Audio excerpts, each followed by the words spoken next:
वारकरी संप्रदाय हे या जिल्ह्याचं वैशिष्ट्य.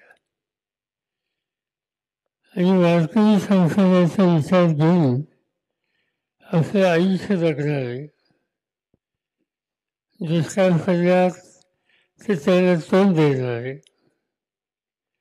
महाराष्ट्राच्या साखर उद्योगाला हातभार देणारे, त्यासाठी कष्ट करणारे कुणी आहेत हा प्रश्न विचारला तर वीरचा हा उल्लेख त्या ठिकाणी केला जातो.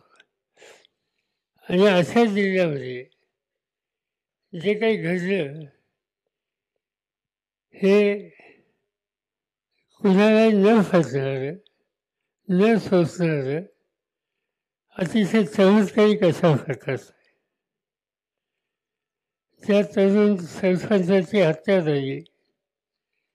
15 वर्ष लोकांच्या पाठीमागं त्या पदावर बसण्याचं काम त्यांनी केलं.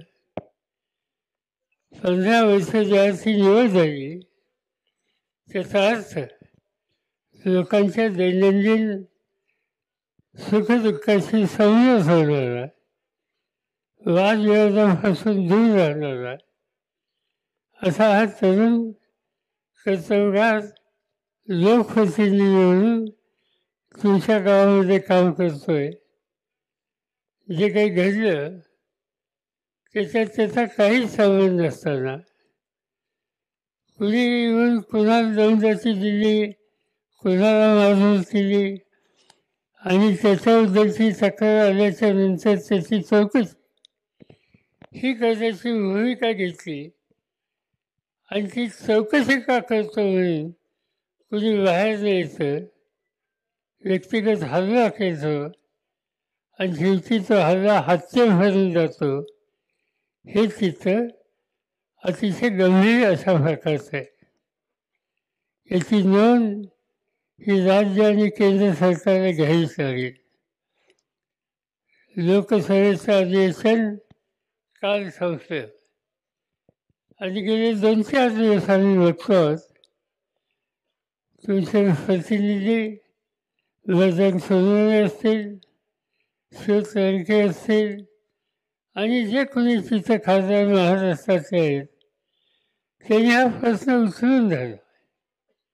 गृहमंत्र्यांना भेटले, पार्लमेंटमध्ये यांनी स्वतः हा प्रश्न त्या ठिकाणी मांडला आणि इथं न्याय द्या या प्रकारचा आग्रह बजरंग सोनवणे आणि त्यांच्या सगळ्या सहकाऱ्यांनी देशाच्या लोकसभेमध्ये मांडला.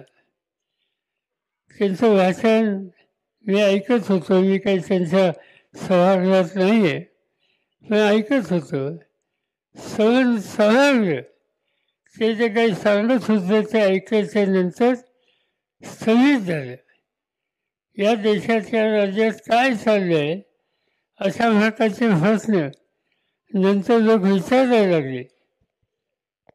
हे दुखणं जिथं मांडायला हवं आहे तिथं मांडलं. त्यांनी एकच गोष्ट सांगितली की सुसंवाद याच्या खोलात गेलं पाहिजे. आणि यांचे सगळे सुसंवाद कोणाकोणाशी झाले, मग तो टेलिफोनवर असेल आणखीन कशावर, ते सगळे त्याची जी काही माहिती आहे ती काढली पाहिजे, त्याच्या खोलात गेलं पाहिजे आणि त्यामधून वस्तुस्थिती ही सगळ्यांच्या समोर ही येईल. हा आग्रह बजरंग सोनवणे, लडके, बाकीच्या सगळ्या सहकार्यांनी देशाच्या पार्लमेंटमध्ये केला. आणि नेमकं हेच काम विधानसभेमध्ये वीरचे आमदार क्षीरसागर त्यांनी मांडला. तुमचे जितेंद्र आव्हाड त्यांनी सुद्धा हा प्रश्न त्या ठिकाणी मांडला. त्यांनी हा कधी विचार केला नाही, ते कोणत्या समाजाचे हा विचार केला नाही. अन्याय होतो, अन्याय झाला आहे आणि त्या अन्याय झालेल्यावर जे कोणी जबाबदार असतील त्याचं दुखणं त्यांनी त्या ठिकाणी मांडण्याचा प्रयत्न केला.